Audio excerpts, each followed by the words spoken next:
Sir swing ട്രേഡിനെ കുറിച്ച് sir ഇപ്പോൾ സംസാരിച്ചല്ലേ.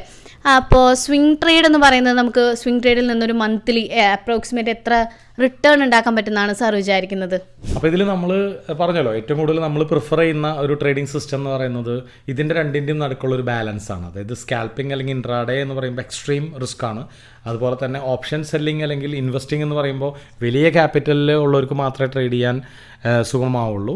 അപ്പോൾ ഇതിൻ്റെ ഒരു ബാലൻസ് എന്ന് പറയുന്നത് സ്വിംഗ് ട്രേഡിംഗ് തന്നെയാണ്. അപ്പോൾ swing trading approximately professional swing traders ഉണ്ടാക്കുന്നത് ഒരു 4-5% ഒക്കെയാണ് മന്ത്ലി. അതും എത്ര നാളത്തേക്കുള്ള സ്റ്റോക്സുകളാണ് അവർ വാങ്ങുന്നത്, എത്ര നാൾ കൊണ്ടാണ് അത് സ്റ്റോപ്പ് ലോസ് അടിക്കുന്നത് അല്ലെങ്കിൽ ടാർജറ്റ് അടിക്കുന്നത് എന്നുള്ളതിന് ബേസ് ചെയ്തിട്ടാണ്. അപ്പോൾ ഒരു ദിവസത്തിലും കൂടുതൽ നമ്മൾ ഒരു സ്റ്റോക്ക് വാങ്ങിയത് ഹോൾഡ് ചെയ്യണമെങ്കിൽ അത് സ്വിംഗ് ട്രേഡായി. ഒരു 3-4 മാസത്തേക്ക് നമ്മൾ ആ സ്റ്റോക്ക് ഹോൾഡ് ചെയ്താലും അതിന് സ്വിംഗ് ട്രേഡിംഗ് എന്നാണ് പറയുക.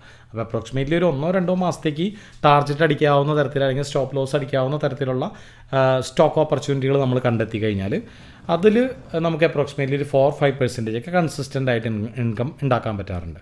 ഇനി പ്രൊഫഷണലായിട്ട് ട്രേഡ് ചെയ്യുന്ന സ്വിംഗ് ട്രേഡേഴ്സ് പലപ്പോഴും കൺസിസ്റ്റൻ്റ് ആയിട്ട് പ്രോഫിറ്റബിൾ ആവാറുണ്ട്. അറ്റ്ലീസ്റ്റ് ഒരു 12 മാസം എടുക്കുകയാണെങ്കിൽ, ഒരു വർഷം എടുക്കുകയാണെങ്കിൽ അതിൽ 9 മാസമോ 10 മാസമോ പ്രോഫിറ്റിൽ എൻഡ് ചെയ്യാറുണ്ട്. റയർലി 1 or 2 months ചിലപ്പോൾ ലോസിലേക്ക് പോകാറുണ്ട്. പക്ഷേ ആ ലോസും വളരെ കുറവ് ലോസ്, ഒരു -2%, 3% ലോസിലേക്ക് അവർക്ക് അതിനെ ലിമിറ്റ് ചെയ്യാൻ പറ്റാറുണ്ട്.